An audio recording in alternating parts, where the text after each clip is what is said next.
다석사상으로 본 불교 반야심경 5번째 시간입니다. 오늘은 구도자의 길, 구도자의 길이라는 제목으로 말씀드리겠습니다. 유영모가 말하기를 이러한 세상 사람들이 니르바나님의 말씀을 들을 리가 없다. 그것은 난데가 다르기 때문이다.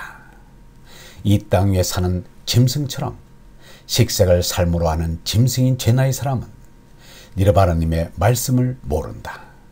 그러나 니르바나님으로부터 얼을 받아 성령이 풍부해지면 식색은 자연히 줄고 결국에는 끊게 된다. 니르바나님이 주시는 얼라는 나지 않고 죽지 않는 영원한 생명이다. 죽는 것은 짐승인 몸나뿐이다. 얼라는 영원하다. 영원한 생명인 얼라는 몸나의 생사와는 관계없다. 정신이 깨어서 니르바나님의 얼라로 살아야 한다라고 했습니다. 사람도 죄나로는 온전히 짐승인데 짐승과 다른 점은 높은 차원에 이르도록 생각할 수 있는 잠재력을 지녔다는 것입니다. 그런데 이 생각하는 능력은 고난에 빠졌을 때 그 진가가 발휘됩니다. 석가보다는 사람의 삶을 고난이라고 했는데 이를 뒤집으면 사람의 삶이란 생각이라는 말입니다. 석가와 예수는 다른 일은 한 것이 없습니다. 오직 절대인 니르바나님을 생각한 사람들입니다. 역경에 이르기를 막히면 달라지고 달라지면 뚫리고 뚫리면 오래다 라고 했습니다. 궁자는 구멍 속에 구부러진 몸이 들어간다는 해이 겸 형성문자입니다. 죽을 고비에 이른 것이 궁입니다. 사람이 죽을 고비에 이르면 사람의 생각이 달라집니다. 그런데 사람들은 미련하게도 자기 자신이 죽음 직전에 놓인 사형수와 같은 궁지에 놓이는 것을 애써 모른 채 합니다. 그러나 석가부다와 같이 슬기로운 이는 사람들이 메고 가는 송장을 보고도 자신의 모습임을 직감합니다. 석가가 여느 사람과 다른 점은 사람들은 남의 죽음을 보고 내 감기만도 못하게 여기는 데 반해 석가보다는 남의 죽음을 보고도 자신의 죽음으로 알아차린 것입니다. 이것이 어리석은 이와 어진 이의 차이점입니다. 유영모는 이렇게 말했습니다. 죽음을 생각해 언제 떠나도 미련이 없도록 준비와 각오를 하면 좀 더 생각을 깊이 하게 된다. 사람이 아프면 죽음을 생각하는데 아프지 않으면 죽음을 잊어버린다. 이 몸 생명은 종당에는 죽음으로 결정져진 운명이라 언제 죽을지 모른다. 죽음을 바라보며 사는 사람은 짐승처럼 죽음을 잊은 사람과는 삶의 자세가 다릅니다. 오늘이 죽는 날임을 아는 이는 짐승처럼 탐진치의 수욕을 만족시키는 일이 즐거울 수 없습니다.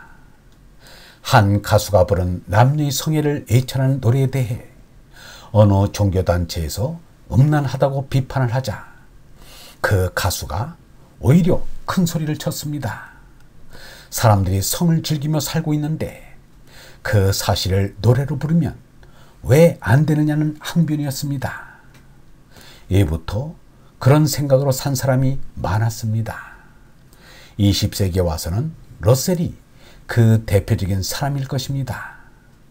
러셀은 그 짓을 하다가 죽더라도 그 즐거움을 버릴 수 없다고 말했습니다. 그러나 유영모는 내가 말을 함부로 하게 되는데 연놈들이 들러붙는 것처럼 좋은 게 없다고들 한다. 그러나 그것처럼 보기 싫은 꼴은 없다. 다 속아서 하는 짓이다.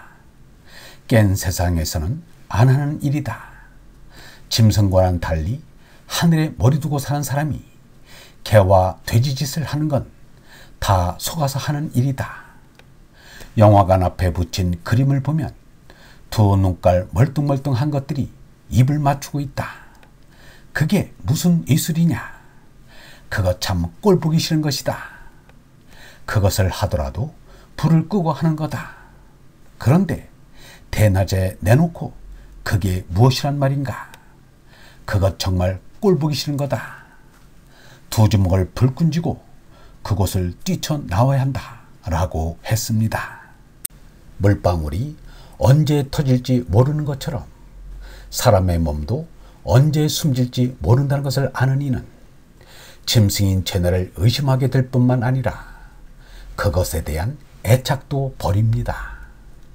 연모가 말하기를 우리의 몸뚱이가 요망한 것이다. 스스로가 치신을 갖추어야 참나인 얼라의 아침이 온다.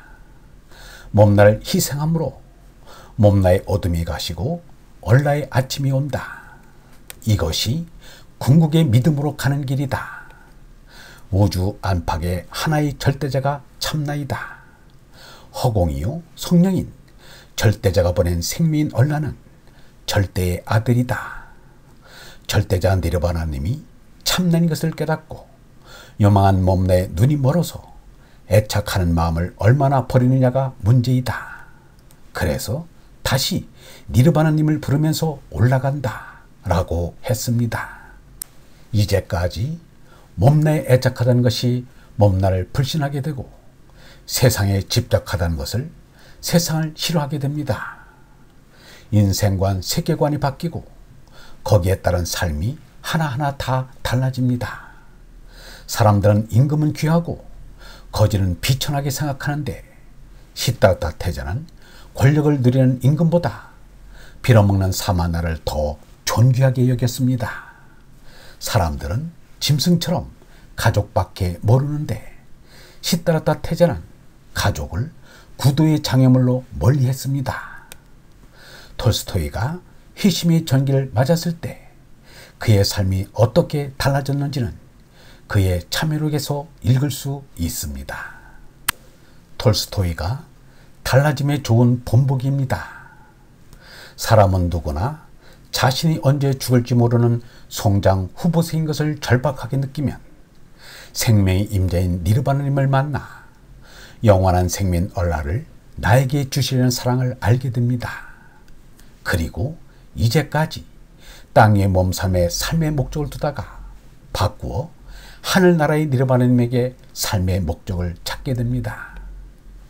굳어져진 삶을 사시는 얼번 여러분, 가족에 매이고 나라에와 민족에 갇히면 진리정신이 자라날 수 없습니다. 영성신학원 다석아카데미의 하늘소리였습니다.